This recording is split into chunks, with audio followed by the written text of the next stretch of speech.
Representative Janet Garin pinalagan si Glenn Chong sa mga pinagsasabi sa entablado sa Liwasang Bonifacio sa kanilang prayer rally kuno o morally.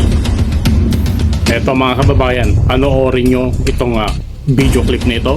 Makikita nyo ang kilos ng ating First Lady kung tama ba na makatanggap siya ng ganitong salita ni Glenn Chong.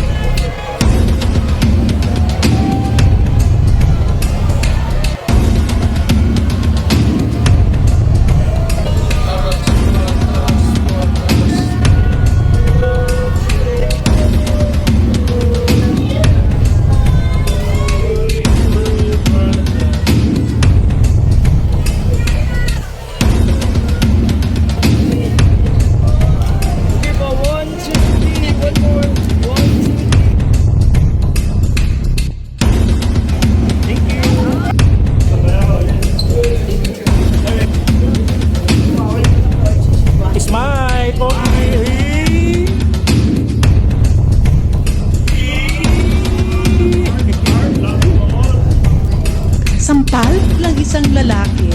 Women's Month pa naman ngayon.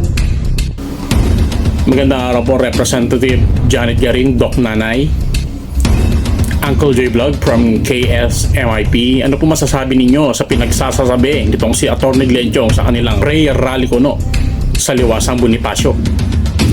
Yung pinapakita mong demeanor sa mga kabataang Pilipino ay hindi maganda.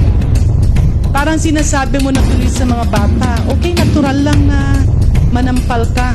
No? May rason man or wala mang rason. Una-una, former member of Congress. Pangalawa, abogado. Pangatlo, Bisaya din. Taga-Biliran. Nagugulat ako dun sa demeanor ni Atty. Glenn Chong.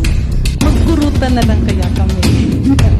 Dapat kurut-kurut na, no? Kasi Women's Month ngayon, medyo okay lang siguro yun kung mag-joke internally.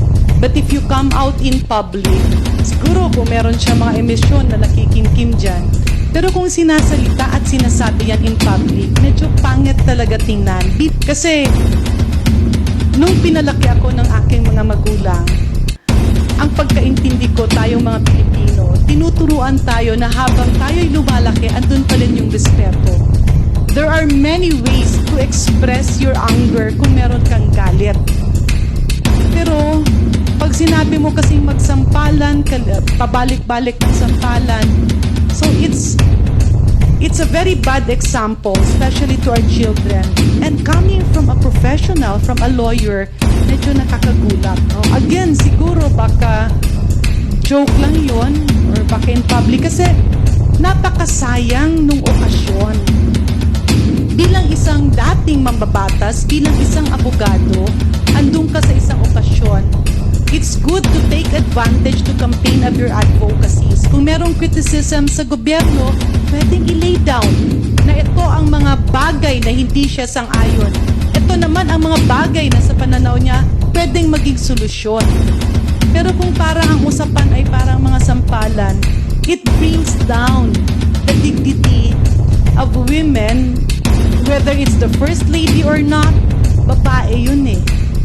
So medyo hindi lang nga talaga maganda tingnan sa publiko. Tsaka parang, alam mo yon, parang bilang isang babae alit at bilang isang nanay, bilang isang Pilipino, you don't want your citizens doing that in public.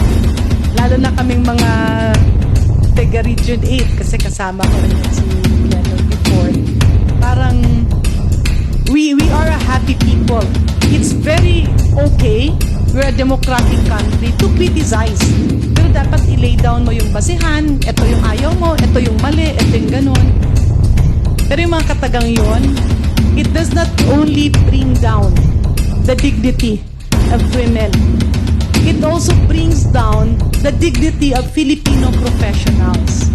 Kasi hindi ka nandoon bilang isang tao lamang, nandoon ka bilang isang former official, and you are there as a lawyer.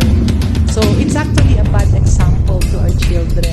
With due courtesy to our good friend, Congressman Glenn Chong.